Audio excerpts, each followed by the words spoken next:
soo dhawaad saaxiibada qiimaha badan meel walba joogtaan muuqaalka waxaan ku fiirin doonaa degmooyinka mid ka mid ah kulamada ugu xiisaha badan ayaa maanta la ciyaari doonaa wareegga 8 kulan aad loo hadlayo kulan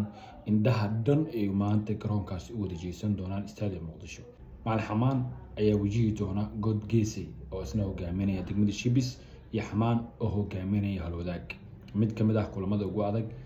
degmadii laga adkaado ayaa tartanka isaga hari doonta degmadii badisana waxay u gudbi doontaa wareegga afar dhamaadka Xamaan san kala soo dhaafay kaaraan in kula guuleysto tartankan isagoo doonaya mar kale inuu gaaro wareegga afar dhamaadka markii uu wareysay uu gaarsiiyay degmada Halwadaag inta badan ahayd degmo ku haray jirtay heerka gruubyada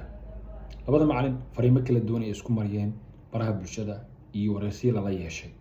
macallin walba wuxuu sheegay in uu fiirin doono nasiibkiisa oo isagana jecel yahay inuu afar dhamaadka gaaro stadium Muqdisho lagu ciyaari doona galabta oo kulan xiiso badan qaybaha komitiga nagu reeb cidda afar dhamaadka gaari karta Halwadaag mise Shibis